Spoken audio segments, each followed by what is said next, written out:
Shalom, selamat pagi saudaraku yang dikasihi oleh Tuhan Yesus Kristus. Kita jumpa lagi di dalam kasih Tuhan Yesus Kristus. Dan yang selalu menjadi doa dan harapan saya, biarlah berkat Tuhan, kasih, sukacita, dan damai sejahtera Allah senantiasa memenuhi kehidupan Bapak Ibu Saudara sekalian. Mari kita siapkan hati kita untuk masuk dalam doa syukur pagi ini.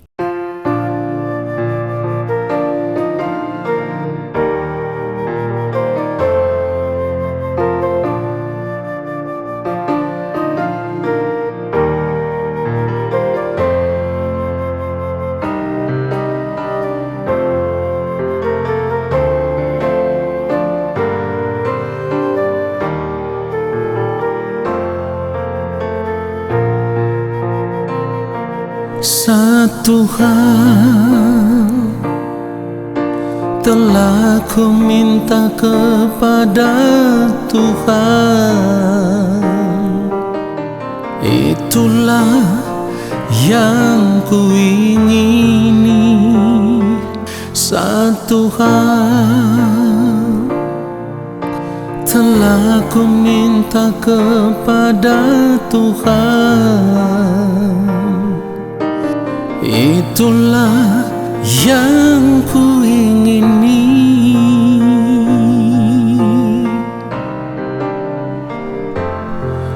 Diam di rumah Tuhan seumur hidupku, menyaksikan kemurahan Tuhan dan menikmati bait-Nya.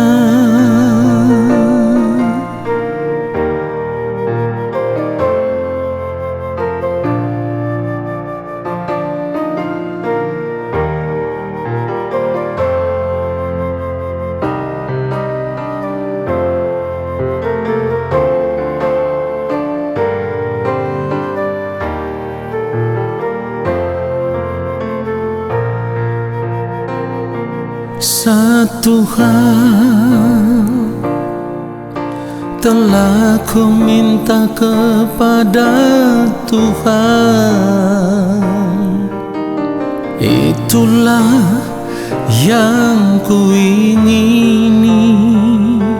Satu hal telah ku minta kepada Tuhan, itulah yang ku ingini.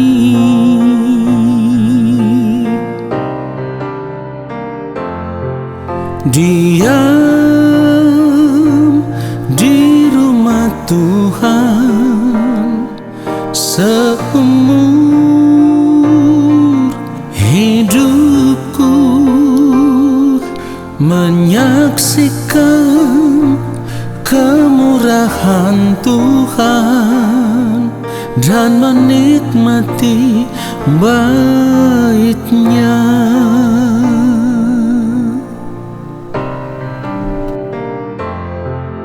Diam di rumah Tuhan seumur hidupku, menyaksikan kemurahan Tuhan dan menikmati bait-Nya, dan menikmati bait-Nya, dan menikmati bait-Nya.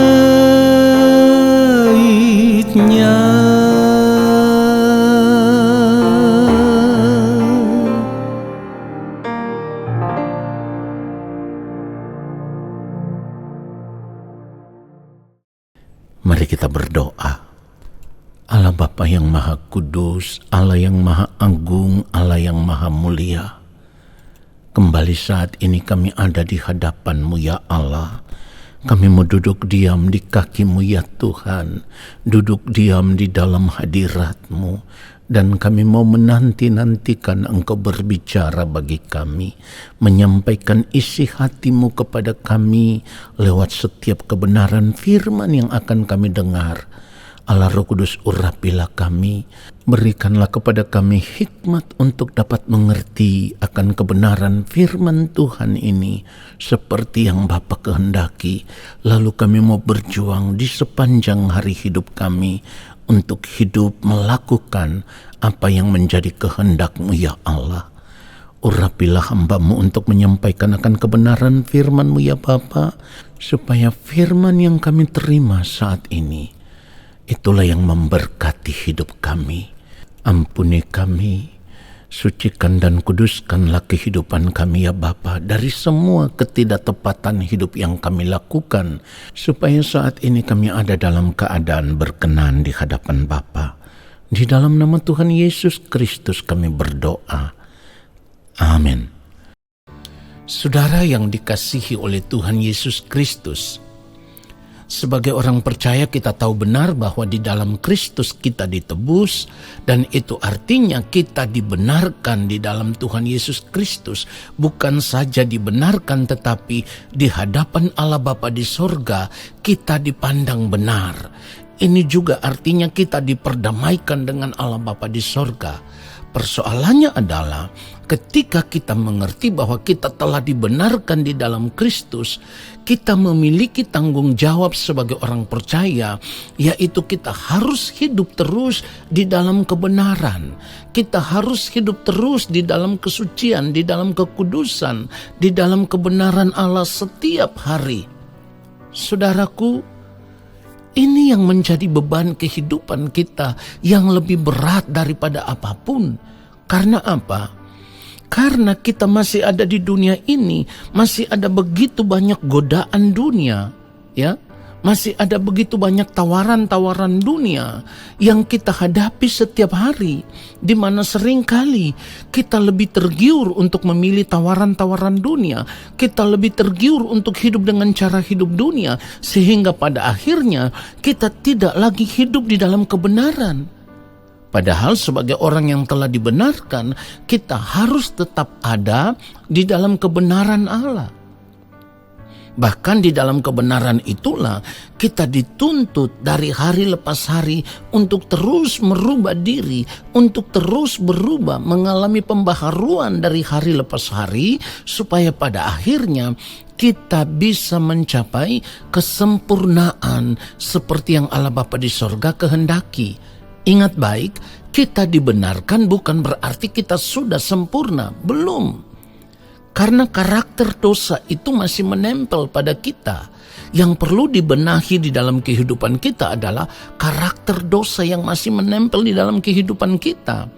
Nah, itu yang harus dibaharui terus-menerus dari hari lepas hari, supaya semakin hari manusia batinnya kita itu semakin dimurnikan. Semakin hari manusia batinnya kita itu semakin dibaharui untuk menjadi semakin cemerlang. Ya, semakin menjadi serupa dengan Kristus, supaya pada akhirnya kita terus dibentuk untuk mencapai kesempurnaan seperti yang Bapa di sorga kehendaki. Saudaraku, Matius pasal yang kelima ayat 48, Matius pasal yang kelima ayat 48, firman Tuhan katakan, karena itu haruslah kamu sempurna, sama seperti Bapamu yang di sorga adalah sempurna. Saudaraku, ini adalah standar hidup yang harus kita capai sebagai orang percaya. Sempurna sama seperti Bapa di sorga yang adalah sempurna, tidak boleh kurang. Karena kenapa? Kita harus benar-benar mencapai standar hidup yang Allah Bapa di sorga kehendaki. Menjadi sama seperti Kristus, sempurna seperti Bapa di sorga. Barulah hidup kita layak diterima di dalam kerajaan Allah Bapa di sorga sebagai anak-anak Allah. Nah, persoalannya sekarang adalah ketika kita masih hidup di dunia ini, ada begitu banyak persoalan, tantangan, masalah hidup yang kita pandang itu sebagai pencobaan. Tetapi kita harus tahu bahwa lewat semua persoalan hidup, lewat tantangan, lewat masalah hidup yang kita hadapi setiap hari, disitulah sebenarnya Allah Bapa di sorga sedang membentuk kita untuk menjadi pribadi yang sempurna, pribadi yang serupa dengan Kristus. Nah, persoalannya ketika menghadapi tantangan hidup, masalah hidup, persoalan hidup, seringkali kita mengeluh, seringkali kita merasa tidak kuat lagi menghadapi semua ini, seringkali kita berkata, aku sudah tidak mampu lagi. Padahal kita harus percaya bahwa setiap tantangan, persoalan, masalah yang kita hadapi, seperti yang firman Tuhan katakan, itu tidak akan melebihi kekuatan kita sebagai manusia.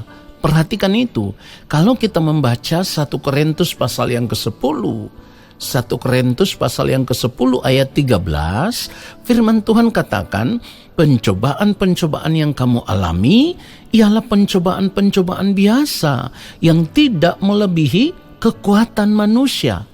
Sebab Allah setia, dan karena itu ia tidak akan membiarkan kamu dicobai melampaui kekuatanmu. Pada waktu kamu dicobai, ia akan memberikan kepadamu jalan keluar, sehingga kamu dapat menanggungnya.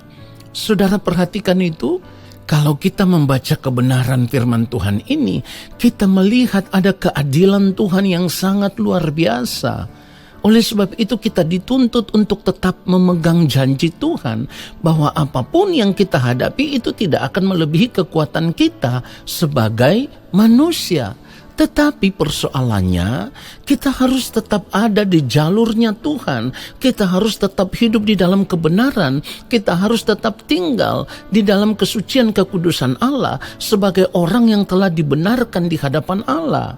Ingat baik saudaraku, ketika kita tinggal di dalam kebenaran, ketika kita tahu Allah itu adil, Allah itu setia, maka kita juga harus tetap percaya bahwa Allah tidak pernah meninggalkan perbuatan tangannya, dan orang benar tidak akan ditinggalkannya selama-lamanya. Kalau kita melihat Mazmur 34 ayat 16, Mazmur 34 ayat 16, firman Tuhan katakan, mata Tuhan tertuju kepada orang-orang benar, dan telinganya kepada teriak mereka minta tolong. Perhatikan itu. Jadi ketika kita tetap hidup di dalam kesucian, kita hidup di dalam kekudusan, kita hidup di dalam kebenaran, Allah Bapa di sorga tidak akan pernah meninggalkan kita. Dia tetap memperhatikan kita.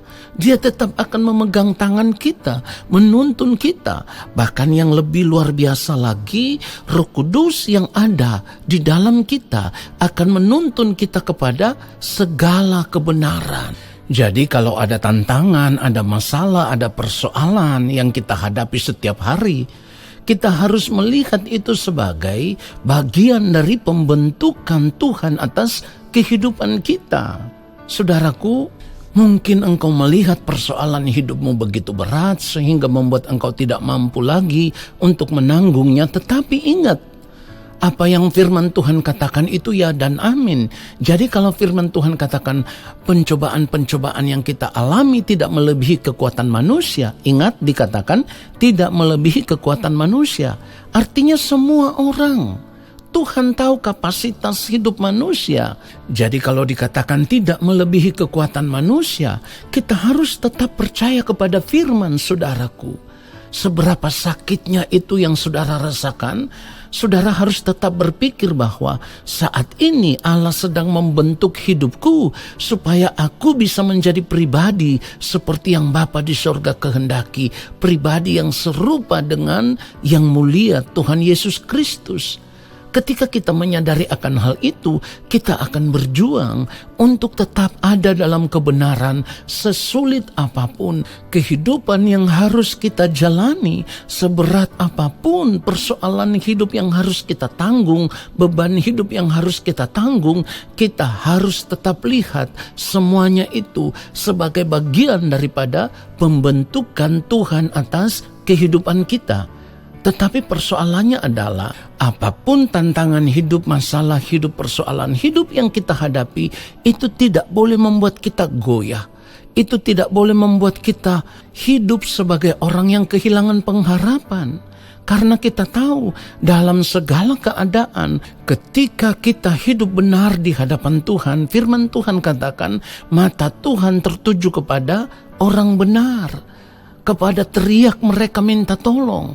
Nah saudaraku, itulah sebabnya kalau kita melihat Roma pasal yang ke-8 ayat 28, Roma 8 ayat 28 dikatakan apa? Kita tahu sekarang bahwa Allah turut bekerja dalam segala sesuatu untuk mendatangkan kebaikan bagi mereka yang mengasihi Dia, yaitu bagi mereka yang terpanggil sesuai dengan rencana Allah. Jadi orang yang mengasihi Tuhan di sini adalah orang yang mau berjuang untuk tetap ada di dalam kebenaran Tuhan. Artinya kalau kita tahu kita sudah dibenarkan, kita tahu kita sudah menerima anugerah keselamatan, maka hiduplah sebagai orang yang sudah dibenarkan di hadapan Allah Bapa di sorga.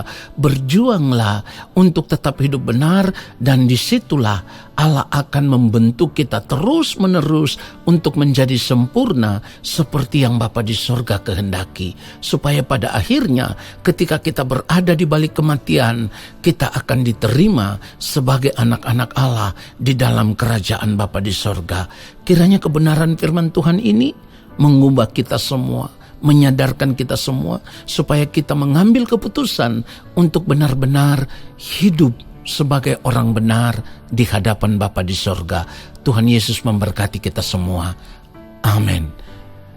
Saudara, mari kita angkat tangan di hadapan Bapa, dan kiranya Bapa menurunkan tangannya dan memberkati kita semua. Segala berkat kasih karunia daripada Allah Bapa di sorga, rahmat cinta kasih yang berlimpah-limpah dari Tuhan Yesus Kristus di dalam persekutuan dengan Roh Allah yang kudus, turun atas kehidupan kami, menyertai langkah hidup kami, memberkati kami saat ini, sampai selama-lamanya. Amin. Saudaraku, terima kasih sudah mengikuti doa syukur pagi ini. Sampai jumpa dalam doa syukur pagi besok hari. Shalom.